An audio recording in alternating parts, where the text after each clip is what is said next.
Obrigado, meu irmão, pela oração. Vamos em Gênesis,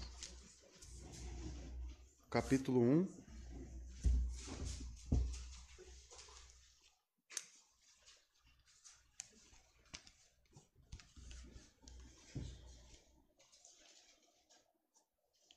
Hoje eu vou abordar os versos 24 ao verso 26 e eu vou dividir o sexto dia em duas partes, tá? Pois chegamos no ápice da criação, é necessário um pouco mais de tempo, um pouco mais de cuidado, né, nessa exposição. O texto vai dizer o seguinte, conforme a minha versão aqui, King James 1611, você pode ler na sua Bíblia. Ela diz o seguinte: E disse Deus: produza a terra criaturas viventes, segundo as suas espécies, gado e seres rastejantes, e animais da terra segundo a sua espécie. E assim foi. E fez Deus os animais da terra segundo a sua espécie, e o gado segundo a sua espécie, e tudo o que rasteja sobre a terra segundo a sua espécie. E Deus viu que isso era bom. E o verso 26 será o último aqui exposto hoje. E disse Deus: façamos o homem à nossa imagem, conforme a nossa semelhança, e que eles tenham domínio sobre os peixes do mar, e sobre as aves do céu, e sobre o gado, e sobre toda a terra, e sobre toda coisa rastejante que rasteja sobre a terra. Vamos orar. Eterno Deus, a sua palavra está diante de nós e precisamos da tua graça, Senhor, para compreender a tua palavra, para que ela torne forma, Deus, tome forma dentro de nós. E isso é a ação do teu Santo Espírito, ó Pai. É somente Ele que pode nos trazer o esclarecimento, a compreensão para com a tua palavra. Eu te peço, Deus, também ajuda divina, para que eu consiga expor esse texto com atenção, junto com a colaboração dos nossos irmãos, que o Senhor possa gerar esse temor, controlar os ânimos das crianças, para que, Deus, nada venha atrapalhar o momento sacro, que é o momento da tua palavra aqui sendo anunciada. Que o Senhor nos ajude a entender isso, que o Senhor nos ajude, Deus, a viver para a tua glória como congregação. Obrigado, Pai, que a palavra de Deus atue em nós, nos santifique, nos purifique ainda mais e gere a verdadeira fé naqueles que ainda não o conhecem. Obrigado, Pai. É o que eu lhe peço em nome de Jesus. Amém. Amados, como eu disse, separarei aqui o sexto dia em duas partes, então hoje estamos na primeira parte do sexto dia, onde eu vou retratar o que Deus criou nesse sexto dia, tá bom? Então, dos versos 24 a 26, está aí a nossa porção das Escrituras de hoje. Para entender um pouco melhor, né, aquilo que estamos abordando, nós nunca podemos perder de vista a estrutura do livro de Gênesis, né, e sobre o que ele está abordando, a intenção do autor. Primeira coisa que nós temos que ter na nossa consciência ao ler o livro de Gênesis é que o autor, aqui no caso Moisés, ele quer apresentar o Deus Criador, da onde que se surgiu todas as coisas. No princípio, né? O Bereshit. Então, no princípio aqui, as primeiras palavras do livro de Gênesis, ela exemplifica tudo que o autor vai passar. O princípio das alianças, o princípio da queda, da onde que o homem começou a desobedecer, o princípio da humanidade, o princípio de toda a vida, o princípio do que vemos, o princípio de tudo. Quem está por detrás do princípio? Aquele que não tem princípio, nem meio, nem fim. O alfa e o ômega, o nosso Criador. Amados, Moisés quer apresentar esse Deus. Ele também falará sobre a criação dos homens como a imagem de Deus, hoje veremos isso. Falará da queda, posteriormente, a origem do pecado, desobediência humana, as alianças divinas, pacto de obras, pacto da graça prometido, já em Gênesis 3,15. E, amados, esse é o conteúdo. O início, o princípio da criação, desobediência, redenção, o início de tudo. E o objetivo do autor, antes de mais nada, vendo isso, esses 4 pontos, é espiritual e religioso. E não é o objetivo aqui do autor fazer contrapontos ou tentar explicar a ciência. O objetivo do autor aqui não é científico, e sim religioso. É isso que nós temos que ter em mente ao ler Gênesis. Eu não leio um relato de Gênesis para entender a ciência. Não. Eu leio o relato de Gênesis com os olhos da fé, porque eu creio nesse Deus. Eu creio no que ele está me informando e de que essas palavras são genuínas e verdadeiras. Claro que, colocando alguns pontos da ciência, apenas elas vão colaborar para aquilo que já está escrito. Elas só irão endossar aquilo que já está aqui. Porque conforme o homem vai ganhando em tecnologia, vai ganhando em conhecimento, ele só vai comprovando cada vez mais que aquilo que estava na Bíblia sempre foi o início, sempre foi o correto, sempre esteve ali. Então, amados, tenha isso em mente, que o objetivo de Moisés não é refutar a ciência ou trazer conhecimentos científicos. E além disso, você precisa entrar no texto, como já foi exposto, estamos no 6º dia, antes do final do descanso sabático, mas em questões de criação, nós estamos no último dia. Porque até o 6º dia foi onde ele terminou a criação. No 7º ele descansou. Então, amados, olhando para 6 dias, você deve olhar para eles, para esses 6 dias, na forma de 2 tríades. 2 tríades. Tríades são grupos de 3, tá? Então, quando eu falo para você olhar para os 6 dias em forma de tríades, em 2 tríades, é olhar os 3 primeiros dias e os 3 últimos. Por quê? Porque eles estarão em uma progressão e um desenvolvimento. E eles se conversarão. Se você perceber, amados, hoje, o 6º dia ele vai conversar com o 3º, tá? Quando já existe ali os vegetais, já existe, amados, a terra para se habitar. Tá bom? Mais para frente nós veremos isso. Hoje estamos no ápice. Os teólogos vão dizer que a epítome é o ponto mais alto, o resumo, a conclusão da criação é hoje, o 6º dia.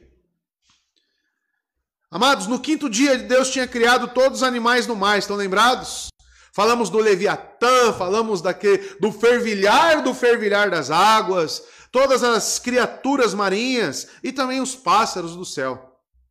E esse dia ele conversou certamente com o 2º dia, quando ele separou as águas, correto?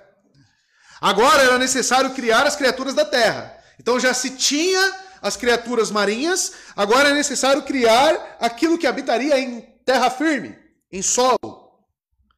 E serão identificadas nos versos 24 e 25. E serão classificadas de que forma, irmãos? Em 3 categorias: gados, coisas rastejantes e as bestas da terra, né? Talvez a sua versão animais selvagens, selváticos, ou bestas feras, né? Depende aí da sua tradução. Mas são 3.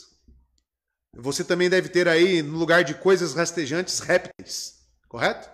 Mas cuidado com essas traduções, tá bom? Vocês vão entender o porquê.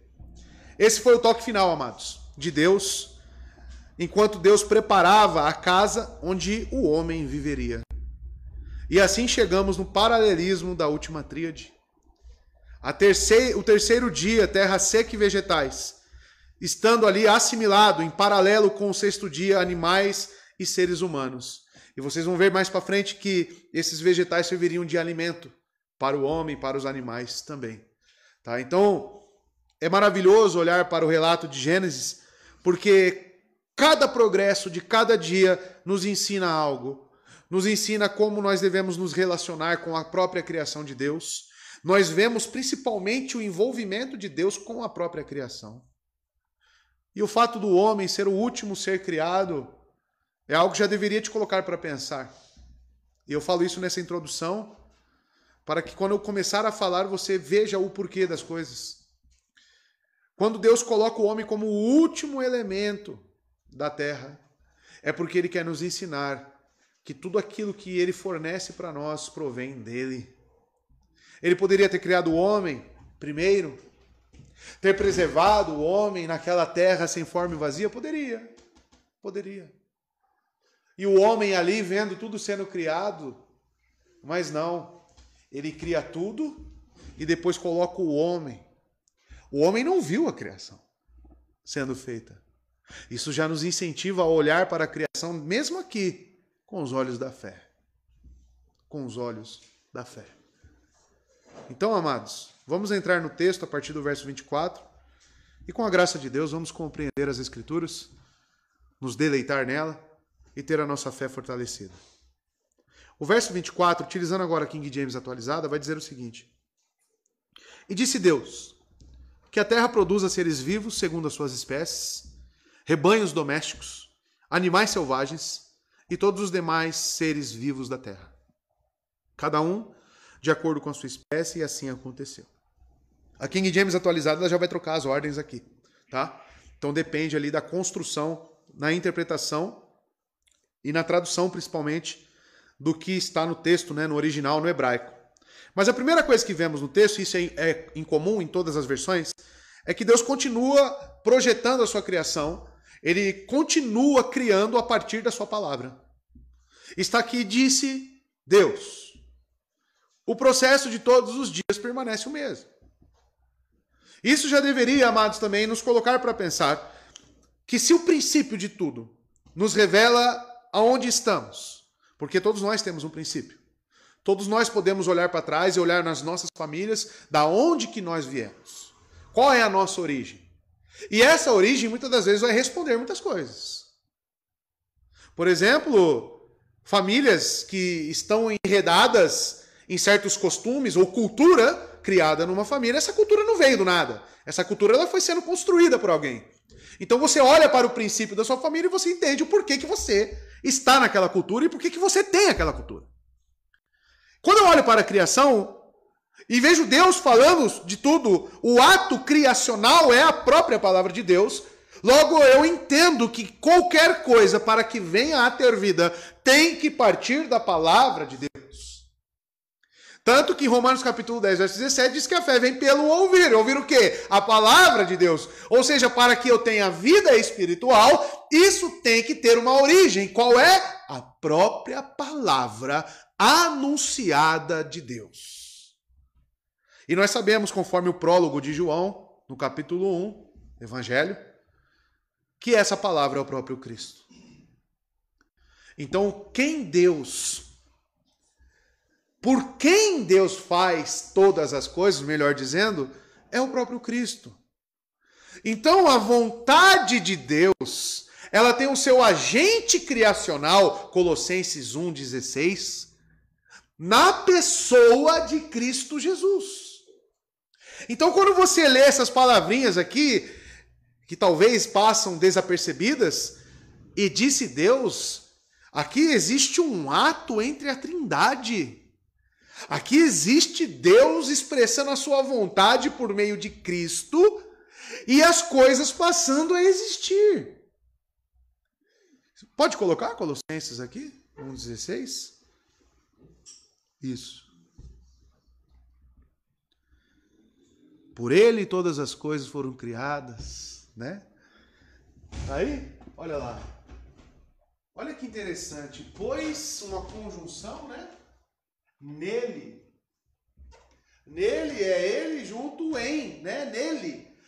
Passa a ideia de algo dentro de Cristo. Nele foram criadas todas as coisas, nos céus e na terra. As visíveis, que nós estamos ali vendo, e as invisíveis. Sejam tronos, sejam soberanias, poderes ou autoridades. Olhe lá, todas as coisas foram criadas por Ele e para Ele. Deus cria tudo. Colossenses 1,16, ele traz explicação para tudo que nós estamos vendo. Porque tudo que está sendo criado aqui tem um propósito. E Colossenses 1,16 revela qual que é o propósito. Para servir para Cristo. Tudo foi feito para Ele e por Ele. Então, ao passo que Ele cria, aquilo lhe serve. Amados, agora, olhando aqui, Deus falando e acontecendo. Deus cria literalmente falando coisas sobre a existência. Aquilo que não existe passa a existir. E no estilo literário hebraico utilizado por Moisés, em pares, né? Sempre utilizando palavras em pares. A terra era sem forma e vazia, né? Por exemplo, luz e trevas, tudo pares. Isso é um estilo literário para trazer a compreensão. Então, amados, a clareza inconfundível desse registro. Então Deus disse, é uma declaração paralela e Deus fez. Isso é maravilhoso porque se você está diante da palavra de Deus, algo está acontecendo. A palavra de Deus ela nunca volta vazia. Já ouviram isso? O que significa? Que ao passo que Deus diz, algo acontece. Algo acontece. Ter contato com as Escrituras, com a palavra de Deus, algo vai acontecer. E eu sempre digo isso também. Que ou a palavra ela está gerando salvação, ou condenação. Mas algo ela está gerando. A palavra de Deus ela é criacional. E ela pode criar qualquer coisa. Cria condenação, cria salvação. Deus disse. E o mais profundo ainda é de tudo que ele está dizendo aqui, e já tem a sua conclusão. Tudo que ele está dizendo e iniciando aqui, o princípio já tem o seu meio, já tem o seu durante, já tem o seu fim. Um Deus que cria o início, mas ele também já está participando do que tudo aquilo que irá acontecer. É um relato que foge da nossa capacidade de compreensão. Porque nós somos limitados na nossa compreensão com aquilo que podemos enxergar e visualizar. A fé nos permite ir além, mas a fé não vem de nós. A fé é dom de Deus. Então, amados, pensar em coisas conforme esses relatos, esses acontecimentos de existência, é algo que desafia o nosso intelecto. Por quê? Porque Deus é transcendente. Deus é superior a tudo aquilo que Ele está criando. E talvez aquilo que Ele está criando, por ser comum para você, foge do normal. E o que Ele disse? Então veja, ao passo que Ele diz, é complicado, irmãos. Por quê? Porque eu vou fazendo parte a parte no verso, né? Vou explicando cada parte, mas aqui é uma coisa só acontecendo. Não tem... O relato é uma coisa só. É um ato só, é simultâneo. Só que para nossa compreensão, aí vem a nossa limitação. Nós precisamos fazer tudo, né, numa ordem cronológica, explicando ponto a ponto, indo passo a passo. Mas eu quero que você olhe para o texto e pense, tudo que está acontecendo aqui é simultâneo. É simultâneo. É Deus dizendo e as coisas acontecendo. E Ele disse que toda a terra produza seres vivos. Que a terra traga criaturas vivas. Assim como foi no verso 11, vamos lembrar, verso 11. E disse Deus, produza a terra, semelhantemente aqui, produza a terra, a erva que dê semente, a árvore frutífera que dê fruto, segundo a sua espécie, cuja semente esteja nela, sobre a terra. E assim foi.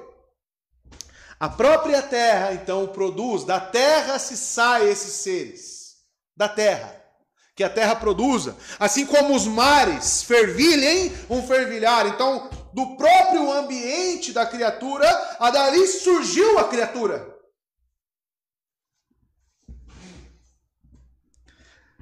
Que a terra traga criaturas vivas.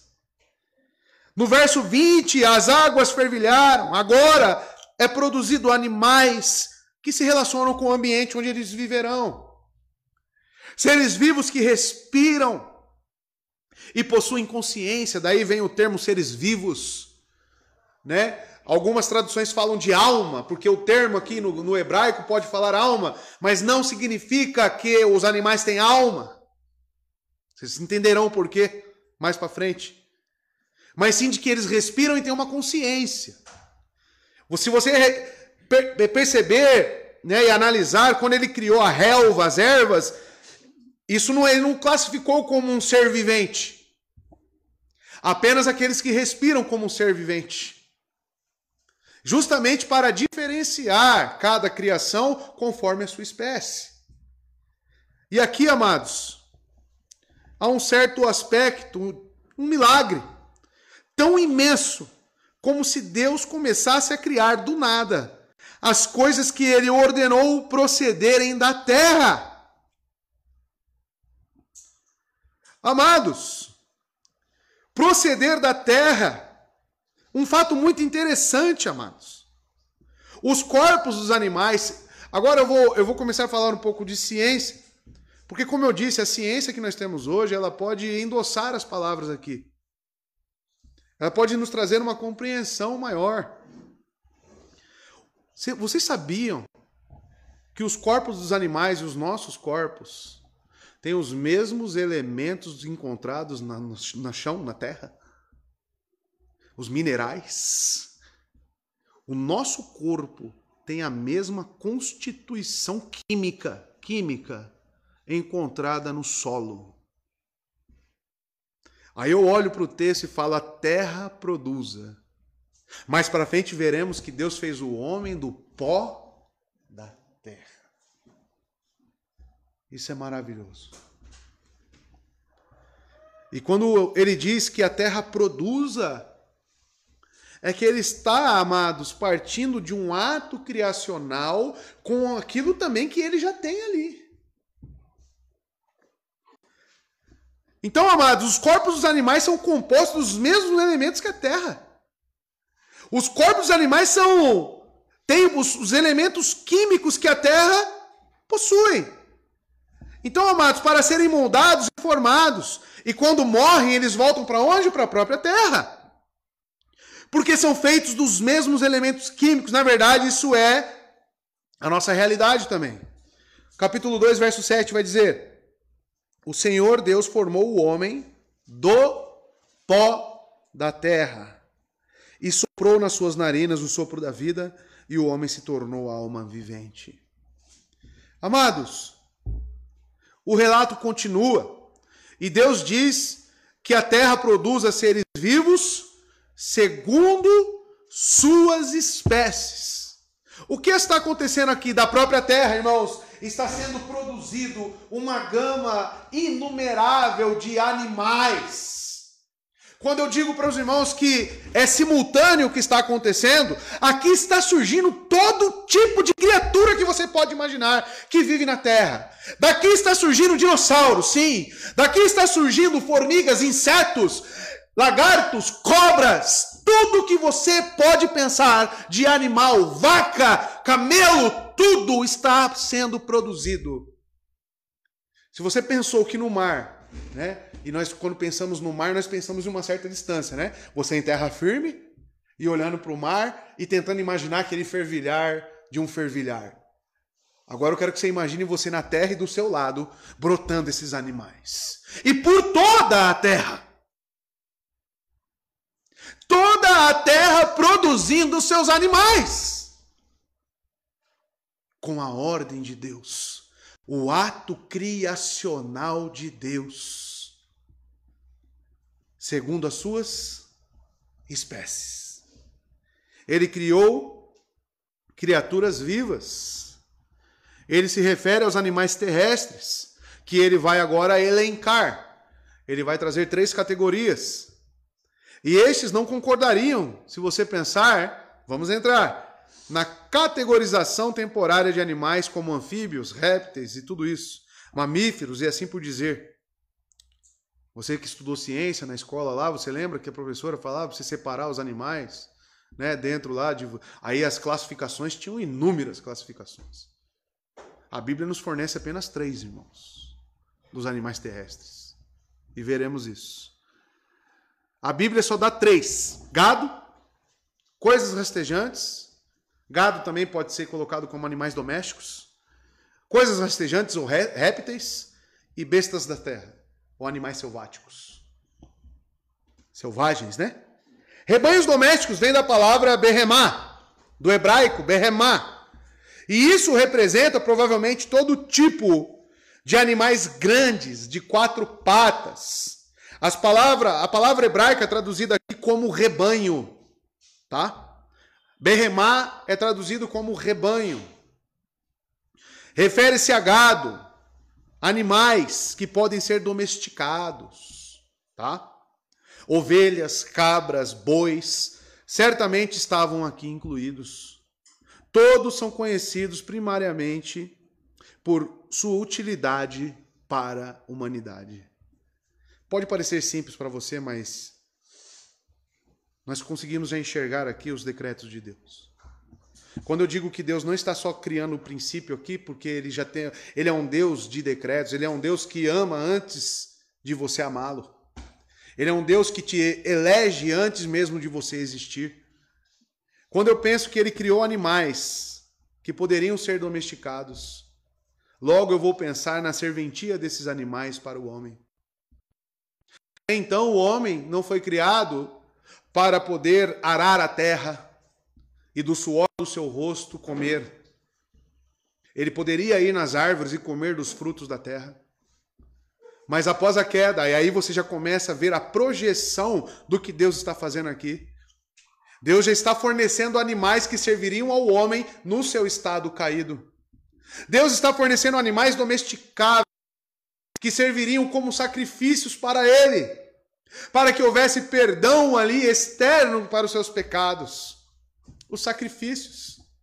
Deus poderia ter instituído na Bíblia posteriormente que os sacrifícios aceitáveis a ele seriam aqueles animais selvagens. Você já pensou nisso? Aí o judeu, para poder oferecer o seu sacrifício, tinha que sair na selva para poder ali, ou no deserto, onde seja, em qualquer área de terra, caçar esse animal que poderia tirar a sua vida. Selvagem? Não. Ele já cria uma classificação de animais que serviria ao homem. Uma simples classificação de animais que nós já vemos aqui, a projeção futura dos acontecimentos, a predestinação, os decretos. Seres rastejantes é a segunda classificação dos animais, vem do hebraico remes e significa coisas rastejando, coisas se movendo, organismos rastejantes. Então, infelizmente, amados, traduzir para répteis seria diminuir o que significa a palavra. Não só répteis, mas todo ser, todo animal rastejante, tá? Imediatamente vem à mente cobras, correto? Cobras, lagartos e coisas assim. Por isso, algumas traduções vão colocar répteis. Mas isso, amados, essa palavra, muito provavelmente, ela vai além. Qualquer coisa que rasteje está aqui em mente, no sentido dessa palavra. Ou rasteje no chão. E isso inclui um mundo inteiro de insetos. A ideia da palavra remessa aqui é de animais que têm a sua barriga próxima do chão. Não simplesmente rastejando, mas se movendo próximo ao chão. Animais com pernas curtas. Aí você pensa, roedores, insetos. Quantos milhões de animais eu poderia falar aqui? Essa é a segunda classificação. A terceira classificação, animais selvagens.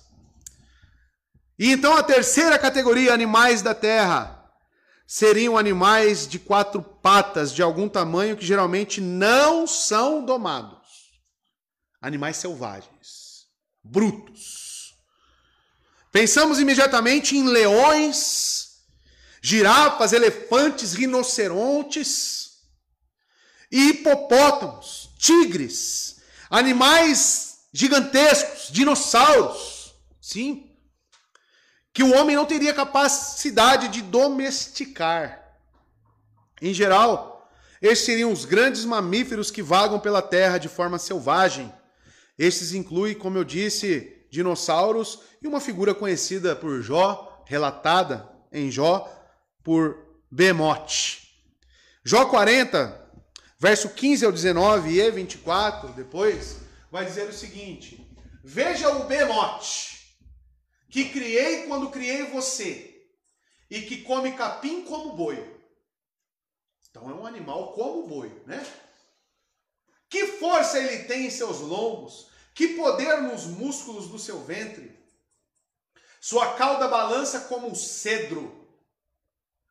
Os nervos de suas coxas são firmemente entrelaçados. Seus ossos são como canos de bronze. Seus membros são varas de ferro. Ele ocupa o primeiro lugar entre as obras de Deus. No entanto, o seu Criador pode chegar a ele com sua espada. Ou seja, ele consegue, o Criador consegue domesticá-lo. E o verso 24? Poderá alguém capturá-lo pelos olhos ou prendê-lo em armadilha e enganchá-lo pelo nariz? Muito semelhante ao que ele falou sobre o Leviatã. O que isso nos traz? Deus criou duas criaturas poderosas, uma no mar, Leviatã, e uma sobre a terra, o Behemoth. Para quê? Duas criaturas que o homem não teria poder de controle sobre elas. Por quê? Justamente para mostrar para o homem que a sua criação está sob o seu domínio e o homem não adore a criatura e sim o Criador. Tanto que ele utiliza como figura de linguagem para responder certas perguntas, digamos, com um teor de incredulidade de Jó. Perguntas de insatisfação de Jó, perguntas procurando certas respostas, e Deus responde através da criação. E diz o relato ainda, cada um, ele elenca então as três categorias, cada um de acordo com a sua espécie. A mesma frase se repete, amados, 10 vezes no capítulo 1. Cada um conforme ou de acordo com a sua espécie. 10 vezes no capítulo 1. Isso indica o que para nós? Indica uma limitação de variação. Em cada caso há um código genético em cada criatura. E em cada caso há um DNA. Uma tira cromossômica que é codificada em cada célula de cada indivíduo, de cada ser vivo que determina a natureza dele. Nós somos criaturas também. Nós somos seres humanos e nós só podemos gerar aquilo que é ser humano.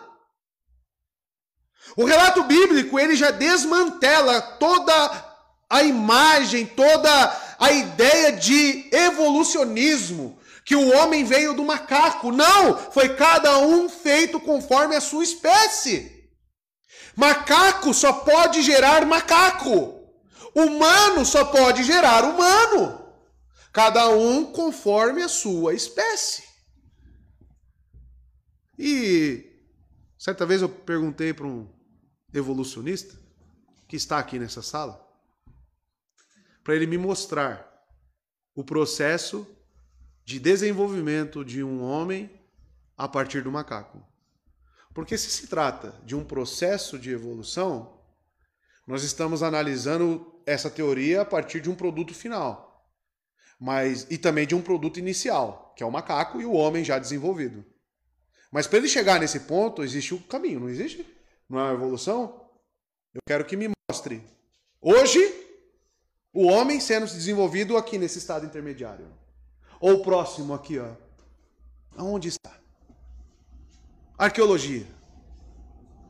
Estava estudando arqueologia, todas aquelas ossadas que tentam propagar aí na mídia, são tudo falaciosas, sabiam disso? É tudo mentira. Para poder conduzir esse pensamento evolucionista, ateísta, no nosso meio para os nossos filhos. Todas as arcadas, o que você encontra de ossos humanos, o mais bizarro que você vai encontrar são gigantes. Gigantes tem. E a Bíblia fala que tinha gigantes. Dinossauro tem, e a Bíblia fala sobre essas criaturas. Agora, homem, vindo do macaco, a Bíblia não fala. Logo, não existe. Não existe. E na escola eles ensinam isso. Cada um de acordo com a sua espécie. Aqui está. Cada um de acordo com a sua espécie. E assim, como eu disse aos irmãos, né, estou aqui cronologicamente, passo a passo, mas é tudo simultâneo e aqui está a prova. E assim aconteceu. Mas tudo partiu de um eu disse. Amados, você talvez não tenha dimensão, e nem vai ter, porque não cabe na minha mente, não cabe na sua mente, a gama de coisas criadas em um único verso. No verso 24. E não parou por aí. Verso 25 diz: Deus fez, portanto, todas as feras selvagens segundo as suas espécies, os rebanhos domésticos conforme suas espécies, répteis e todos os demais seres vivos, cada qual de acordo com a sua espécie, e observou Deus que isso era bom. Deus fez a sua obra e o fez a todos conforme a sua espécie, não só de diversas formas, mas de diversas naturezas, maneiras, alimentação, aspectos. Pensar um pouco mais na projeção desse cada um conforme a sua espécie, eu penso também num equilíbrio do ecossistema. As classes de animais onde eles eram predadores e são predadores de certas classes de animais, e isso tem um equilíbrio entre si. Tanto que se você for pesquisar o porquê que certos animais eram proibidos para alimento para o povo de Israel, aquilo tem um sentido de preservação ecológica para o próprio povo. Por exemplo, comer sapo, répteis, era proibido para os israelitas. Mas por quê? Porque os répteis, eles fazem um controle sobre os insetos. Logo, o ser humano, comer esses animais que predam os insetos, vai então acontecer o quê? Uma extinção desses animais e o controle ecológico vai sair de equilíbrio. Logo, os insetos vão se proliferar mais. Vai aumentar o número de casos de dengue. Não estou falando que tinha dengue na época, né? Eu só estou aqui ilustrando. Mas malária, febre amarela. Por quê? Porque o homem está predando o animal que come aquele outro animal. Amados, Deus aqui, ao criar cada espécie, o camundongo, que serviria de alimento para a cobra, ele está criando um sistema ecológico mundial, em perfeito equilíbrio. O número de animais que nascem, já determinados, alguns para alimento e outros para caçar. Já pensou nisso? De uma ninhada de onça, 2 chegariam à vida adulta para poder predar outros animais e outras talvez serviriam de alimento como filhotes. Quem determinou isso? O próprio Deus. Cada um conforme a sua espécie dentro da sua classificação. O tamanduá para comer a formiga. Se extinguir os tamanduá, só um exemplo bem chucro, mas o número de formiga vai ser descontrolado. Aí você que reclama lá do quarto andar aqui no nosso irmão, como que a formiga chega aqui no quarto andar? Aí se mata no tamanduá e pronto, aí que vai subir mais formiga ainda. Estão entendendo? Tudo para trazer aqui uma ilustração da amplitude do que Deus está criando. Não só no momento, mas no que serviria tudo isso. É algo surreal. Portanto, tem uma conjunção aí, né? Ou e assim, dependendo da sua versão. Deus fez, portanto, todas as feras selvagens segundo as suas espécies. Eu falei que foi um ato simultâneo, correto? Se você fizer a comparação do verso 24 e 25, você vai perceber que as ordens foram trocadas da classificação dos animais. Correto? Está assim na sua Bíblia aí? Trocaram a ordem da classificação? No original está trocado, irmãos. E o que isso significa? Que não foi feito primeiro uma espécie, depois outra espécie, depois outra espécie. Foi tudo uma coisa só. Esse é o Deus que nós servimos. Esse é o Deus que cria. E isso deveria romper os limitadores do seu cérebro. Romper os limitadores da sua incredulidade. Se você tiver fé para olhar para esse relato, você vai chegar à conclusão de que Deus não tem limites. Deus não tem o que lhe impede. E isso para Deus, o que Ele está criando aqui, amados, como diz o relato das Escrituras, não é nem a borda das suas vestes. Ou seja, o que nós podemos ver de criação não é nem a borda das vestes de Deus. O que me leva a pensar, qual é o tamanho desse Deus? Qual é a capacidade desse Deus, Maurício? Até onde Ele pode ir? Não tem limite. Então, o que você pensar de mais absurdo e impossível, Deus é capaz. Deus é capaz. Isso nos motiva a continuar anunciando o Evangelho.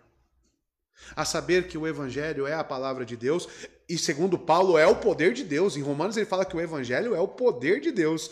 Aqui eu vejo o poder de Deus. E a Escritura me diz que este poder de Deus está contido no Evangelho. Então, quando você anunciar a palavra de Deus, você tem que automaticamente saber, é a palavra de Deus que está sendo anunciada? Então Ele está agindo.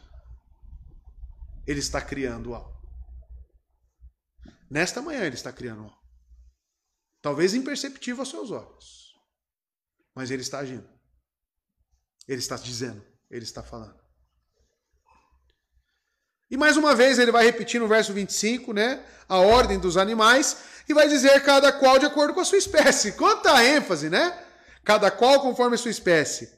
Alguns para serem domesticados ao redor de casa, outros para serem selvagens nos campos, alguns vivendo da erva do campo, alguns teólogos vão dizer que até mesmo outros para serem carnívoros, alguns inofensivos, outros venenosos, alguns corajosos, outros tímidos, outros para as duas coisas, como o boi, e outros para nenhuma das duas, como os animais selvagens. Mas isso aqui, amados, também já nos dá a compreensão de que nem todos os animais estavam ali com Adão. Existiam os animais selvagens. Está aqui no relato bíblico. Animais indomesticáveis. Antes da queda. Antes da queda. Tá? Isso eu e você não tem como ir contra as Escrituras. E Deus olhou para tudo isso e o que diz o relato? Muito bom. Perdão, muito bom é só no final, né? Agora era bom. Mas a conjuntura depois vai ser muito bom, né? Tudo junto. E é notável a ausência da bênção nos animais terrestres. Não podem exercer domínio sobre a humanidade, o qual é abençoada para governá-los. Os peixes, as aves, contudo, recebem bênção, visto que habitam diferentes esferas e constituem ameaças às pessoas. Amados, é notável aqui que Deus analisando a criação e dizendo que é bom, e o homem, depois que vai entrar agora o homem no próximo verso, mas aqui ele coloca essa criação no seu devido lugar, para a sua devida finalidade, conforme a sua espécie, e isso era bom. Ele não coloca essa criação sobre o homem, mas sim o homem sobre essa criação. Tá? E isso já começa a nos trazer alguns traços de distinção entre nós e a própria criação. Veremos isso no verso 26, a qual vamos entrar agora. Então, Deus determinou, ou talvez sua versão diz, Deus diz, né? Façamos o ser humano a nossa imagem, de acordo com a nossa semelhança. Dominem eles sobre os peixes do mar, sobre as aves do céu, sobre os grandes animais e todas as feras da terra, e sobre todos os pequenos seres viventes que se movem rente ao chão. Mais uma vez, Deus disse. Porém, esse disse do verso 26, ele é um pouco diferente dos outros. Por quê? Vocês vão entender. Até este momento, havia sido dito, haja luz, e houve uma expansão. Ele havia dito, produz a terra ou as águas, e tais coisas passaram a... Mas agora a palavra de ordem se transforma em uma palavra de conselho. Por quê? Por causa da palavra façamos. Por que conselho? Apesar de Cristo estar envolvido no ato da criação, aquilo nos parece, nos soa nos outros versos, e disse e ouve, nos disse e ouve, como um ato assim, direto, correto? Uma sincronia na execução de todo um plano correto. Aqui, amados, então Deus determinou, façamos. Nos parece um conselho, nos parece um envolvimento um pouco mais cuidadoso. A palavra façamos aqui vem do hebraico alçal, e significa fazer, trabalhar, agir. Então o que Deus está dizendo aqui? Então Deus disse, vamos trabalhar agora. E a pergunta que nós fazemos, mas ele não está trabalhando? Ele está no mesmo dia, ele já está, digamos assim, metaforicamente, com as mãos na massa. Mas ele faz uma pausa. Nos parece que houve um momento onde ele falou, vamos fazer. No plural, para mais de uma pessoa. A palavra aqui é façamos. Então, amados, este era o conselho eterno. Um envolvimento. Quem são as pessoas envolvidas aqui? A própria Trindade. Façamos. O verbo está no presente e utilizado no plural, com a ideia de mais de uma pessoa envolvida. Houve uma proximidade distintiva nessa criação. Por exemplo, no verso 7, olha só, capítulo 2, verso 7. E o Senhor Deus formou. Esse formou aqui, no hebraico, é uma ideia de colocar literalmente a mão no barro e formar, e dar forma, e construir. O que ele está falando aqui, no verso 26, vamos até lá e vamos formá-lo. Se você comparar este ato do verso 26 com toda a outra criação, existe uma proximidade maior entre a Trindade na criação do homem do que na criação dos outros animais. Porque nos outros ele simplesmente disse e aconteceu. Poderia ter feito com o homem assim? Com certeza. Quem criou dinossauros a partir do nada com uma palavra, poderia criar eu e você, como o João Batista diz, dessas pedras aqui, Deus pode fazer filhos de Abraão. Mas você percebe ele se falando um conselho. Façamos. O capítulo 2, ele vai... Não se apegue à cronologia em Gênesis, tá? Porque o capítulo 2 é como se fosse um parênteses do que ele fez quando criou o homem. Aí ele vai trazer mais detalhes do que estava ali envolvido na criação do homem. Mas o simples fato de falar, façamos, esse envolvimento ele já destaca algo diferente com a outra criação. E esse é o primeiro indício claro nas Escrituras da Trindade de Deus. Nós veremos isso, por exemplo, no capítulo 3, verso 22, no capítulo 11, verso 7, outros indícios de Trindade. Mas veja que o próprio nome utilizado para Deus aqui, disse Deus, e em todo o relato aqui do capítulo 1, a palavra para Deus aqui é Elohim. Se os irmãos estiverem lembrados, El, a primeira palavra, ela traz um conjunto. É no plural, Elohim é plural. Então é a mesma coisa que traduzíssemos para deuses, a palavra Elohim.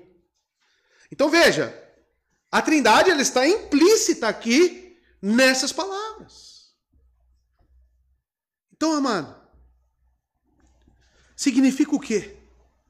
Os pronomes plurais introduzem uma pluralidade de relacionamento na Trindade. Sugerem comunhão, consulta entre os membros da Trindade. Significam também um acordo perfeito e um propósito claro. Amados, esse envolvimento da Trindade, esse envolvimento aqui do Deus perfeito, Deus Pai, Deus Filho, Deus Espírito Santo, é algo próximo, é algo que envolve comunhão. E ele para fazer o quê? O ser humano. Ele para fazer o ser humano. Vamos orar mais uma vez, irmãos? Vamos orar. Eterno Deus e Pai, o momento da sua palavra é um momento, para mim, muito especial, Deus. Aonde exige de nós atenção, aonde exige de nós compreensão daquilo que está sendo falado. Que o Senhor ajude a todos nós a permanecer atentos apenas à palavra nesse momento. E mais nada. Não existe espaço para mais nada. Apenas para a sua palavra. Porque seria uma desonra ler Gênesis, onde o Senhor está dizendo e criando, e não estar prestando atenção nisso. Que o Senhor nos ajude. Em nome de Jesus. Amém. A Trindade está se envolvendo com o homem. O que isso significa para você? O ser humano. O homem era o objeto principal de toda a criação. Era a criação do homem com seu propósito redentor, que Deus realmente tinha em mente. Todo o desdobramento da criação é criar um cenário ideal para a saga redentora. Amados, por favor, Gabriela, presta atenção aqui. Por favor. A palavra está sendo dita, não é hora de brincar com criança, depois fala com elas. Tá? É para prestar atenção na palavra, ou você pode ir embora. Por favor. Não é momento para isso. Que respeito aqui nesse momento. Respeito. Respeito e reverência. Senão eu perco meu raciocínio aqui. E aí todo o trabalho é colocado por água abaixo. Por favor. O que está acontecendo aqui, amados, é o que diz respeito a você. Diz respeito a mim. É o envolvimento da sua criação, da sua origem. E se isso não é importante para você, o que será? Então você é um ateu. Deus não importa para você. Amados, o ser humano está sendo envolvido numa criação próxima da Trindade. Da Trindade. Amados, a criação do homem com seu propósito redentor. Deus realmente tinha em mente criar o homem para que um desdobramento da criação, criando um cenário ideal. Para quê? Para uma saga redentora. Quando ele cria o homem, ele está preparando a noiva para o seu filho. Enquanto Deus procura demonstrar sua graça, sua misericórdia para com um povo rebelde. Ele está criando aqui o ser que mais iria afrontá-lo, que mais iria contra as suas instituições. Ele está criando o ser humano, que futuramente seria quem lhe daria muitas tristezas e desgosto. Então a criação do homem é a questão principal. Porque quando eu penso, Deus está criando o homem, é um projeto, com certeza você já pensou nisso, o homem é um projeto que deu errado. O homem foi feito para a desgraça. Não. Apesar de tudo ao nosso redor, né, ser conduzido para isso. Nós olhamos para o homem e nós só vemos realmente mais mal do que bem. Mas em Deus é diferente. Quando Deus cria o homem para todos os seus propósitos, em todos os seus propósitos glorifica a Deus. Talvez você não entenda, e lhe falte conhecimento bíblico para entender o que eu vou falar, mas até mesmo em um estupro, ali está a glória de Deus. Aquilo é bom e aquilo é justo. porque foi ele que decretou. O ato em si é pecaminoso, é ruim, mas no âmbito de Deus é bom, é justo. E ele sabe o que está fazendo. O que nós estamos vendo aqui é a nossa origem, irmãos. E quando ele nos cria com relacionamento pessoal, com envolvimento de formação. E isso nos mostra que duas noções do que é o homem. Existem muitos conceitos de antropologia aqui, nesse verso. Ele nos cria no mesmo nível e acima. O que significa isso? Nos dois capítulos, capítulo 1 e 2 de Gênesis, o homem é retratado como ao nível da natureza e, ao mesmo tempo, acima dela. Em continuidade e em relação a ela e também em descontinuidade.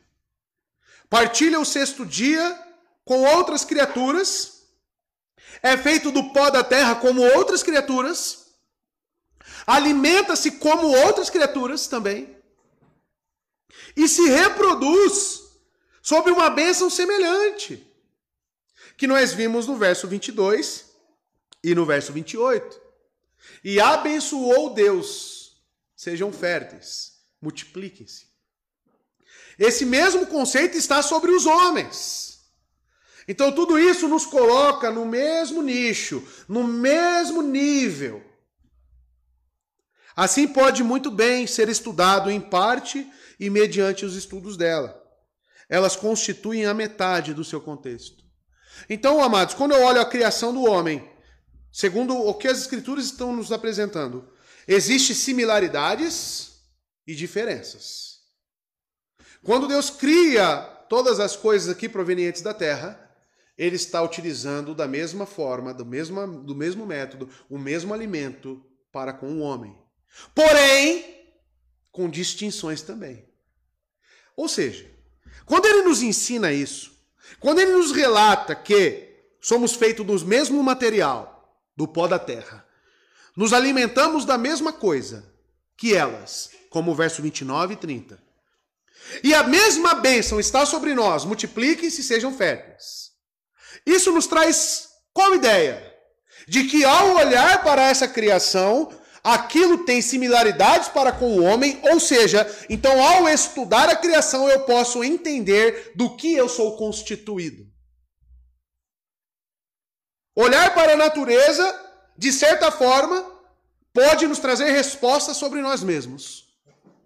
E a Bíblia faz isso, sabia? Por exemplo, Mateus, o próprio Cristo, capítulo 6, verso 26 e 28, diz o seguinte: observem as aves do céu, não semeiam, nem colhem, nem armazenam em celeiros, contudo, o Pai Celestial as alimenta. Não tem vocês muito mais valor do que elas? E o verso 28, 6:28, por que vocês se preocupam com roupas? Vejam como crescem os lírios do campo. Eles não trabalham nem tecem. Cristo está olhando para o que e ensinando os discípulos? A partir do quê? Da própria criação. Então, ou seja, a similaridade daquilo que nós fomos criados com o resto da criação nos ensina. Provérbios, capítulo 6, verso 6. Observe a formiga. Vamos ser criado. Preguiçoso. Ele fala para quem? Quem que é o preguiçoso? Quem que é o sujeito aqui? O homem. Reflita nos caminhos dela e seja sábio. Será que a natureza tem a nos ensinar? Por que a natureza nos ensina? Porque existe esse envolvimento, essa similaridade no que Deus criou. O palco que Deus nos colocou, ou seja, o último dia ele coloca o homem sobre tudo já criado, é para que aquilo sirva de ensinamento para ele. Isaías capítulo 1, verso 3. O boi, criado, reconhece o seu dono. E o jumento conhece a manjedoura do seu proprietário. Mas Israel, uma comunidade de homens, nada sabe. O meu povo nada compreende. Nunca te passou na cabeça olhar para... Quando eu preguei João 10, eu mandei um vídeo das ovelhas. Mandei um vídeo no grupo de um pastor chamando suas ovelhas. Ele só deu um gritinho só. Um assobio, né? Na verdade, é um assobio. Elas levantam a orelha assim e correm de encontro com o seu pastor. Isso deveria servir de ensinamento para mim e para você. Porque quando nós temos contato com a palavra de Deus, uns dormem, outros nos prestam atenção, outros querem ficar brincando, outros nem querem ter contato. Vai ter com o boi, vai ter com o jumento, seu ignorante. É isso que a Bíblia está falando para a gente. É isso que a Bíblia de Isaías está falando. Olha para o boi. O boi conhece seu dono. E você conhece o seu? O jumento, que acabou virando um símbolo de burrice, né? Jumento. Antigamente, na escola, quando não existia essa questão de bullying, tinha até um chapeuzinho com 2 orelhas, de burro. Se você não entregasse atividades ou errasse, ou fosse um aluno bagunceiro, te colocava no canto e colocava aquele chapeuzinho em você. Imagina fazer isso hoje em dia, né? A geração aí Nutella, a geração leite com pera não ia aguentar. Mas o jumento conhece a manjedoura. Inclusive a manjedoura foi onde Cristo nasceu. Numa manjedoura. Um estábulo. Ele conhece, ele sabe onde é. A galinha, meu pai criava a galinha quando ele tinha sítio. Dava o horário, todas elas. Já ia tudo lá pro lugarzinho onde os puleirinhos delas. Não precisava nem chamar. E cumpria o horário, hein? E a hora de acordar, elas acordavam cedo. E saíam, e comiam, e davam ovos. Olha para a natureza, irmão. E aprende.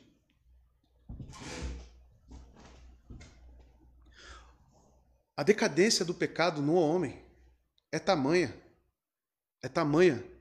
que um animal está sendo superior em conduta do que o próprio ser humano. A fidelidade que você encontra num cachorro, talvez você não encontre num homem. Por quê? Por causa da queda.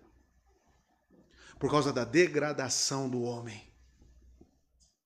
Mas quando nós vemos a criação e o envolvimento que Deus nos colocou nisso, Deus não te colocou numa bolha. Deus te colocou em um organismo vivo, em algo funcionando, num ecossistema, com animais que pode te ensinar. Porque a obra de Deus glorifica, como cantamos no Salmo 148. Tudo aquilo que ele fez, tudo isso que ele está fazendo glorifica a ele, conduz para ele. Toda a criação deve conduzir o ser humano para Deus. Aí o que o homem faz? Adora a criatura, adora a criação. Aí o dinheiro tem poder sobre ele. Aí eles pegam algo que é uma bênção, multipliquem, sejam férteis, transformam o sexo no ídolo. As pessoas, amados, hoje se resumem em 2 coisas. A motivação das pessoas estão em 2 coisas: dinheiro e sexo. Só isso. As músicas que fazem hoje fazem apologia ao quê? Sexo. Rebolar. As roupas que são vendidas hoje fazem apologia ao quê? Sexo. E, claro, dinheiro. Que você precisa ser alguém na vida, né? Você precisa fazer uma faculdade, você precisa... Não que essas coisas sejam ruins em si mesmas, mas movem os seres humanos. E Cristo pega os discípulos e fala: olhem para as aves. Não trabalham, não guardam em celeiro, e quem as sustenta? Ele está falando isso para que o homem glorifique a Deus com a sua vida. Buscai primeiro o reino de Deus e não as coisas que ele nos colocou. É a maior atitude de rebelião contra Deus. É pegar aquilo que ele nos forneceu para governar e transformar aquilo como um meio para que eu adore elas, ou que me controle. Ele não criou para isso. Ele criou todas essas coisas para que você viva e através dela vocês enxerguem Deus e nós possamos glorificá-lo com essas coisas. Cantar. E claro que existe, né, como eu disse no início, um paralelismo entre as tríades. O sexto dia da criação de animais e homens correspondem ao terceiro dia. No terceiro dia a terra foi criada. No sexto, as criaturas vivas na terra foram feitas. No terceiro dia, imediatamente, após a organização da natureza inanimada, tendo sido concluída, Deus fez o quê? As plantas, cujo domínio se estende por toda a terra. Assim também no sexto dia, amados. Quando a vegetação e a vida animal foram totalmente estabelecidas, o homem que carrega a regra sobre toda a vida criada na terra foi formado. Então isso corresponde ao sexto dia. E como que ele fez esse homem? O que constitui esse último ser criado? Ele diz. Então houve um conselho entre a Trindade, correto? Façamos. É como chegar eu, Israel e Vitor, a gente precisa criar um gasofilaço novo. Vamos fazer? Vamos. Você pega a madeira, tá? Você pega os pregos e nós vamos fazer um novo gasofilaço. Um conselho. É justamente a ideia que passa aqui as Escrituras. Houve um conselho da Trindade para poder entrar na criação do homem. E o mais lindo e belo de tudo isso é que quando eu olho para frente, eu vejo o próprio que me formou tomando a minha forma. O próprio Cristo tomando a forma de homem. O próprio Deus que criou entrando na criação. Um rebaixamento sem tamanho. Quantos degraus ou degraus? Degraus, né? Quantos degraus Cristo desceu quando ele tomou a forma de homem? Será que você consegue contar? Um conselho entre a Trindade, olha o que está sendo feito, olha a magnitude de tudo que está sendo feito por ele. E ele pega e fala, eu vou lá. Eu vou lá porque eles estão perdidos. Eu vou lá para redimir a criação. Todos esses conceitos do plano de redenção, amados, está aqui, diante dos nossos olhos. Esse é o ser humano. E ele diz, façamos a nossa imagem de acordo com a nossa semelhança. Talvez aqui seja um dos textos mais difíceis de compreensão em Gênesis para você. Porque a grande pergunta é, o que significa essa imagem e o que significa essa semelhança? Será que são termos distintos? Será que eles devem ser analisados gramaticalmente, só apenas gramática, como termos distintos? Se você apenas aplicar gramática aqui, você vai ver que não é termos distintos. Só gramática. Os termos a nossa imagem, conforme a nossa semelhança, são caracteristicamente arrojados. Mas as palavras imagem e semelhança se reforçam mutuamente. Não consta aqui uma conjunção e. Existe aqui nossa imagem e a nossa semelhança? Tem? Não, não tem. A nossa imagem de acordo com a nossa semelhança. Então são termos que se reforçam e se completam em si mesmos. É a primeira coisa que você precisa entender e compreender. Tá? Imagem e semelhança, então, amados, perceba que mesmo depois da queda, ainda se diz que o homem é segundo a imagem de Deus. Prova bíblica, capítulo 9, verso 6. Vai um pouquinho mais para frente aí.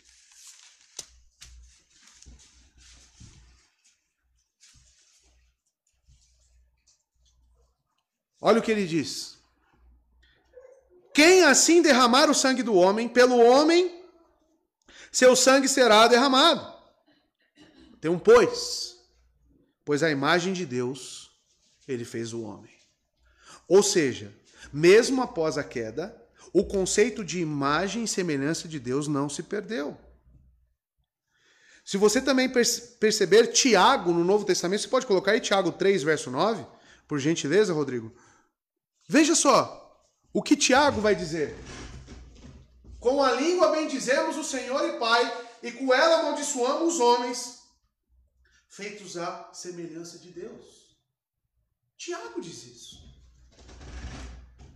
O que você precisa entender é que essa imagem e semelhança, eu vou dar mais detalhes, ela faz parte estrutural do homem. Ser a imagem e semelhança de Deus é parte característica da criação homem. Nossa, mas inclusive aqueles que estão na degradação, entregando seus corpos para prostituição, adultério, bebedeira, se destruindo, estão na rua sujos, totalmente moribundos. Aquelas pessoas são imagens e semelhanças de Deus? Sim. Sim. Por quê? Porque você precisa entender o que é a imagem. Veja. Imagem de Deus é a estrutura do ser humano, correto? E ao definir a imagem de Deus segundo as Escrituras, vemos que o homem constitui uma unidade. Quando eu olho para a constituição do homem à luz das palavras de Deus, eu vejo que o homem ele tem ação, ou seja, ele tem volição, ele discerne entre A ou B, vai para cá ou vai para lá.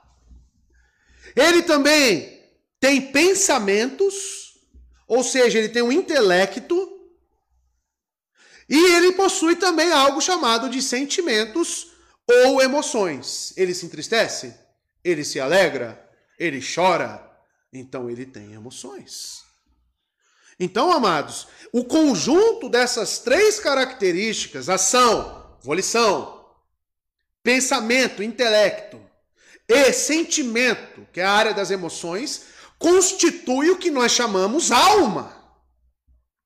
Diferentemente de um animal. Por que que um cachorro, ele cruza com outra cadela na rua, no meio de todo mundo? Porque ele não possui intelecto, ele não possui razão, ele não tem senso de moralidade, ele vive pelo instinto. Apesar que hoje muitos homens estão piores do que um cachorro. Para você ver a degradação do homem. Amados, a unidade como um todo, nós chamamos alma desses três elementos. Então, este ser vivente é a expressão ou transcrição do Criador eterno e incorpóreo, em termos de uma existência temporal, corpórea e própria de uma criatura. Nós somos uma expressão do Criador. Nós somos a pessoalidade e alma. Ser imagem e semelhança de Deus, amado, é Deus, através do homem, estar passando a ideia de quem ele é. O que é o homem? Para que se preocupes. Nós fomos feitos, irmãos, um pouco menor do que os anjos. O autor de Hebreus vai dizer isso. E o Salmo número 8 vai dizer isso. Que nós fomos feitos um pouco menor do que os anjos. Porém, na redenção, quando recebemos os nossos corpos glorificados, Apocalipse você encontra palavras dizendo que o homem será superior, será conferido uma glória maior do que dos anjos ao homem. O homem é a expressão de Deus. Quero me revelar a eles. E aqui você vê um ato de amor. Você vê um ato aqui, porque, amados, quando eu penso que Deus é autossuficiente, que Deus é autossustentável, que Deus é a fonte de todas as coisas, e que na eternidade ele estava pleno, ele estava totalmente contente com si mesmo. E ele cria o homem. E penso, ele precisava criar o homem? Não. Não precisava criar nada. O próprio ser de Deus é a fonte de tudo. E ao partir a criar uma humanidade, a criar um local, escolher a terra, aí o homem fica procurando se tem vida em Marte. Não, Deus escolheu na terra se apresentar aos homens. Ele criou aquilo e falou, não, é aqui. É aqui que eu escolhi para me mostrar para esses seres. É aqui que eu escolhi despejar a minha glória e os meus atributos. Olhar para o homem é olhar para a expressão de Deus. Olhar para a criação é olhar para a expressão de Deus. Tudo reflete Deus. Para quê? Isso é amor. Quem são os beneficiados em conhecer Deus? É Ele? Você acha que Ele fica lá no céu? Ah, o Vitor me conhece agora. Você tem a ideia de um Deus carente? Como um adolescente apaixonado?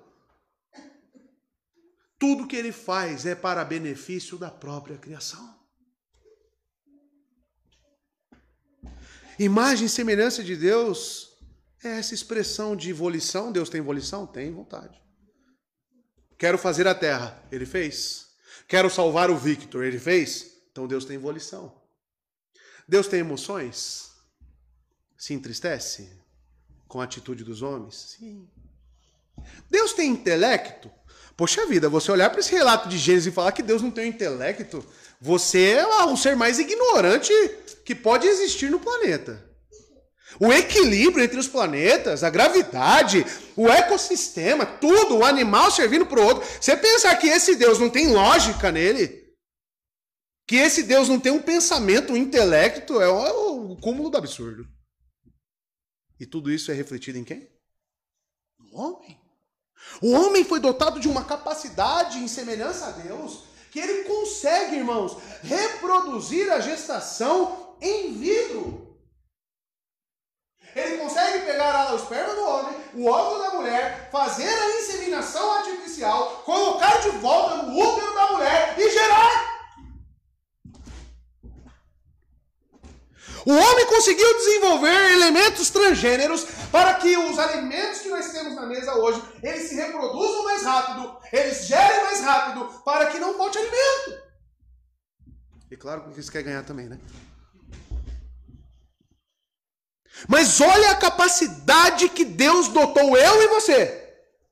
Para você falar, eu não gosto de ler. Eu não gosto de pensar. Eu não gosto de conhecer mais. Deus te deu um intelecto para que você glorifique a Ele. Quanto mais o homem se desenvolve intelectualmente, o que ele está trazendo de mensagem? A mensagem do seu Criador. Então logo você pensa que preguiça não é condizente com Deus. É pecado. Você não utilizar o seu intelecto é pecado. E tudo está envolvido na preguiça. Nós fomos criados para ter emoções. Por isso que o maior mandamento é amor. Eu tenho que ter sentimentos e afetos pelos meus irmãos, pela minha esposa, pelos meus filhos. Nós fomos feitos à semelhança de Deus porque entre a Trindade existe amor. Ali está a fonte de amor. Amor é um dos atributos de Deus. E o homem também recebe esses atributos comunicáveis de Deus. Somos santos, por quê? Porque nós recebemos de Deus isso. Imagem e semelhança. Por isso que aquele que odeia o seu irmão, na verdade não conhece a verdade. Não está em Deus. Por quê? Porque ele está na carne. É o contrário do amor. É o contrário dos afetos e das emoções. Isso é imagem e semelhança. É o auge da criação. Um ser vivo, um ser humano vivo, foi feito à imagem de Deus a fim de dominar a criação. Veja só, e por isso que Deus entregou tudo ao homem. Veremos na semana que vem. A nossa imagem e semelhança, porque assim como Deus governa, Deus não governa sobre tudo, o que ele fez com o homem? Conferiu ele tudo que ele criou para que ele governe. Imagem e semelhança. Governabilidade, poder de decisão. Por isso que aqueles que são governantes, amados, entre os homens, Se forem homens que rejeitam a Deus, ele vai governar na base da carne e do pecado. Agora, se tivermos governantes que temam a Deus, certamente nós seremos beneficiados. Porque ele estará utilizando o seu intelecto, a sua alma, para fazer aquilo que glorifica a Deus. Só que é difícil achar isso. Por isso que precisamos de homens fiéis em todas as esferas da sociedade, inclusive na política. Precisamos de crentes verdadeiros, não esses mequetrefe.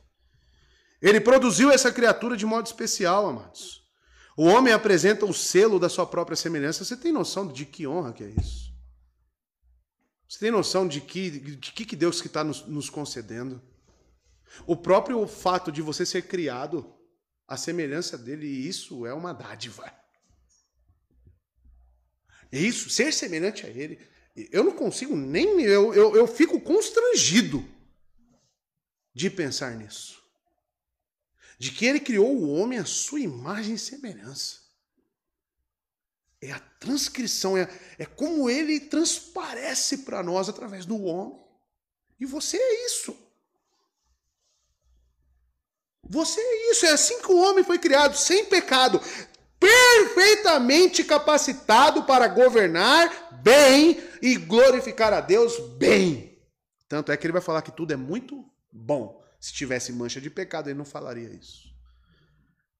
O ser humano, ele é ético e moral, irmãos. É impossível separar essa verdade do fato de que o homem é uma criatura ética. Você sabia disso? Todos os relacionamentos verdadeiros têm ramificações éticas. Por que roubar é errado? Por que matar o próximo é errado? Eu estava falando com um incrédulo ontem, e Deus tem me dado graça para poder evangelizar algumas pessoas. E uma das coisas que eu aprendi com Cristo nos evangelhos é que para que eu apresente o evangelho, eu tenho que pegar um ponto em comum, como a mulher samaritana. Me dá água. E daquele ponto em comum, ele começou a discursar. E essa pessoa começou a falar de senso de moralidade comigo. Essa pessoa começou a falar sobre o que é certo e o que é errado. Aí falou, não, mas você está falando que é certo com base na palavra, tal. E aí começou a desqualificar a palavra de Deus. Eu falei, então tá bom, então vamos conversar na sua altura. Você tem consciência? Você tem consciência? Da onde veio a sua consciência? Se você matar uma pessoa agora ali, como é que você vai colocar sua cabeça no travesseiro? Em paz? Impossível o homem fazer isso. O pior assassino, aquele Pedrinho lá, matador, sabe? Você acha que ele põe a cabeça no travesseiro e dorme em paz? Sinceramente falando, ele pode falar com naturalidade, mas que ele é atormentado no seu ser por causa disso, ele é. Ele é. Quem deu essa consciência? Por que a onça mata o javali, come ele e não tem peso na consciência? Por que um homem vai lá, mata e tem peso na consciência? Quem te deu essa consciência? E a partir disso eu comecei a argumentar. Eu falei, pois então, você faz coisas contra si mesmo. E biblicamente falando, Deus imprimiu a sua lei em nossos corações. O caráter moral de Deus, ele está intrínseco. Se nós somos imagem e semelhança, logo nós teremos esse senso de moralidade como de Deus.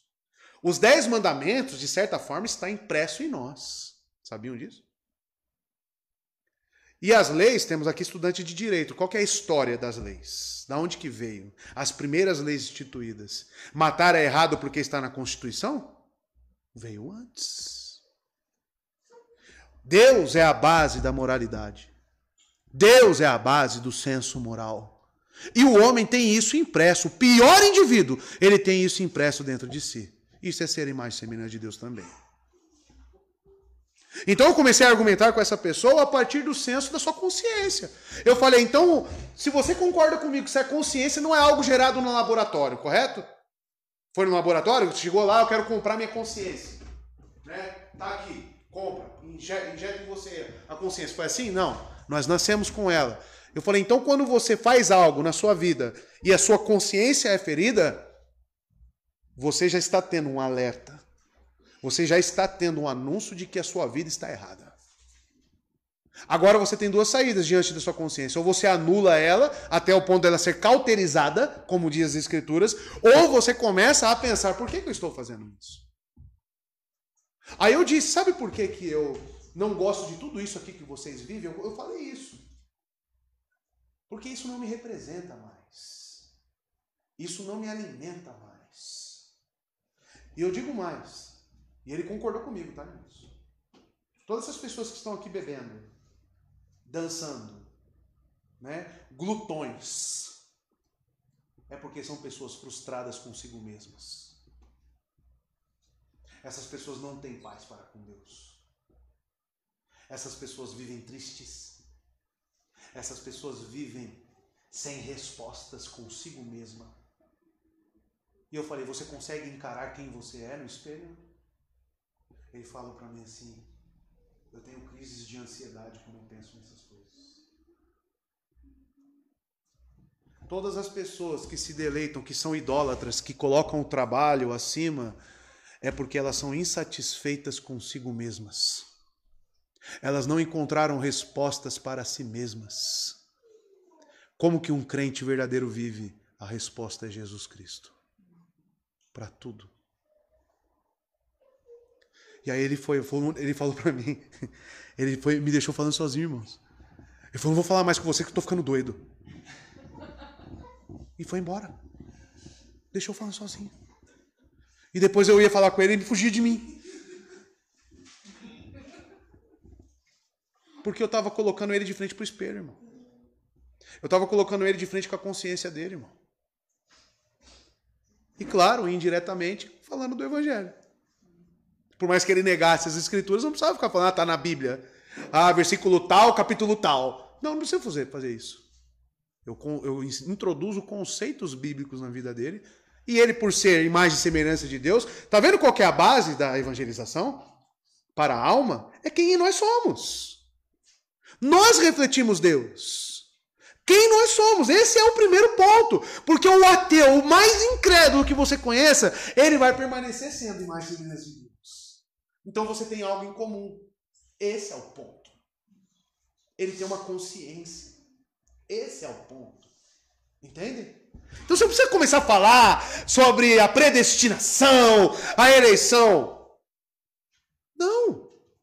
Começa a partir do que é comum. E vai desenvolvendo a sua argumentação. O homem é um ser ético e moral.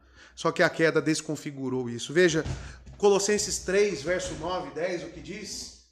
Não mintam uns aos outros. Mentira é algo antiético? Visto que vocês já se despiram do velho homem com suas práticas. Então, mentira é característico de quem não nasceu de novo. E se revestiram, né? Ele fala como algo que já aconteceu, do novo, o qual está sendo renovado em conhecimento. Olha a palavra. A imagem do seu Criador. Quanto mais nos revestimos do conhecimento bíblico, estamos nos revestindo do quê? Da imagem que nos foi dada lá no início. Isso é redimir. Se você analisar o plano de redenção, tudo é uma volta para o início. Cristo virá redimir toda a criação para quê? Para expurgar o pecado e voltar ao ponto que estamos aqui da criação. E ele diz, dá uma ordem aos homens. Nós, dominem eles sobre. Aí fala todas as criaturas de novo. Isso definiu a relação singular do homem com a criação. Ou seja, o homem era o representante de Deus. O homem é o governante. O homem é quem Deus fala, tá aqui. O meu castelo, meus súditos, tudo. Você vai cuidar. Cuida aí para mim. O homem era o representante de Deus no domínio sobre a criação. A ordem de dominar o separou do restante da criação. E aqui está a diferença. Aqui está. Criação viva. E definiu sua relação como acima de todo o resto da criação. Então, o seu cachorro é o seu cachorro. Ele não é seu filho. Porque Deus fez cada um com a sua espécie.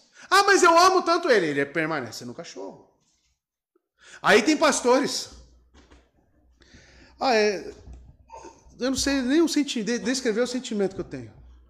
Batizando o cachorro, batizando o pet. Irmão. Dói lá no meu tutano. Sabe o que é o tutano? O tutano é dentro do osso.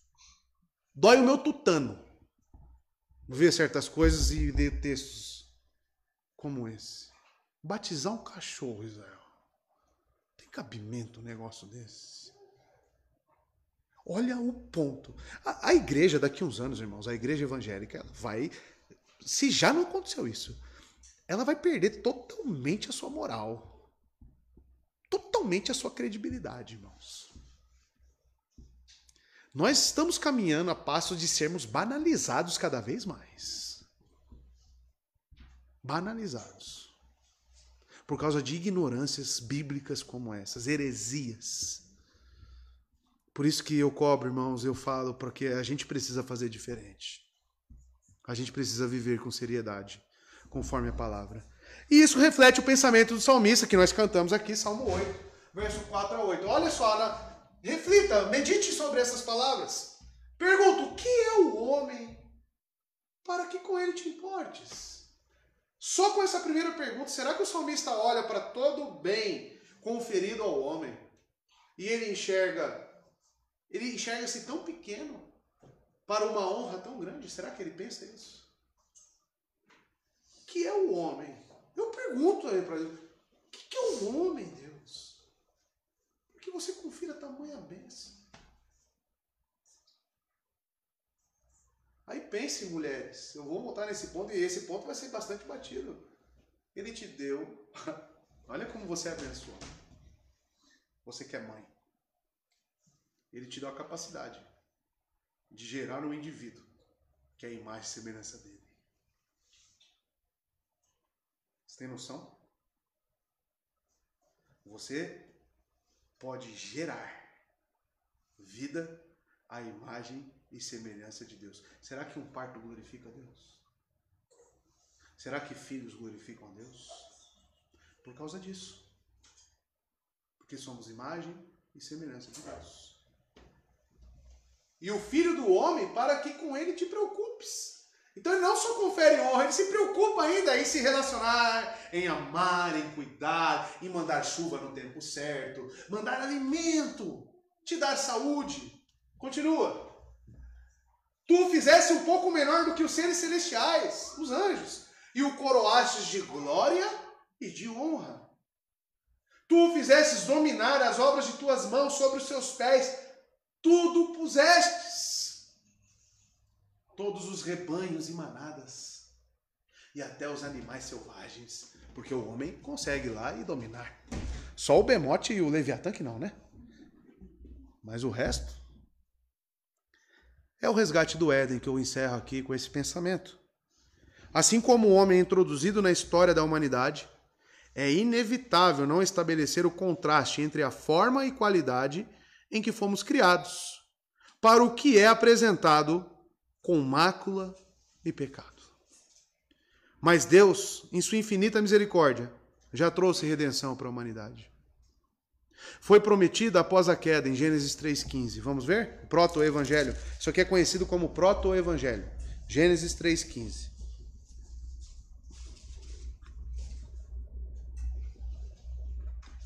Aqui ele está estabelecendo a condenação de Satanás através de Cristo. Eu colocarei inimizade entre ti e a mulher, e entre a tua semente e a sua semente. Ela ferirá a tua cabeça, e tu lhe ferirás o calcanhar. Aqui ele está falando sobre a vitória de Cristo sobre Satanás. E Cristo veio de uma mulher. E você não quer ser mãe. Que coisa, né? Uma mulher por detrás de uma mulher que não quer ser mãe. Olha, eu posso descrever aqui quantos pecados existem. Ou de um pai, né? Porque um pai também Pode ser quem não queira também ter filhos, né? Mas uma mãe, eu diria que é pior, sabe por quê, amados? Porque você foi gerada para isso. Você foi constituída com útero, com óvulos, com ovário, justamente para isso. Então, amados, este relato sublime e majestoso deve fazer nossos olhos brilhar quanto à perfeição da criação, como o salmista. Olhar para Gênesis é olhar para nós.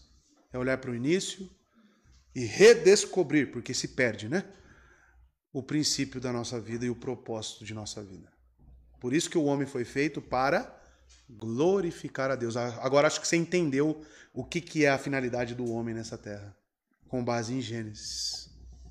Que Deus te abençoe. Amém?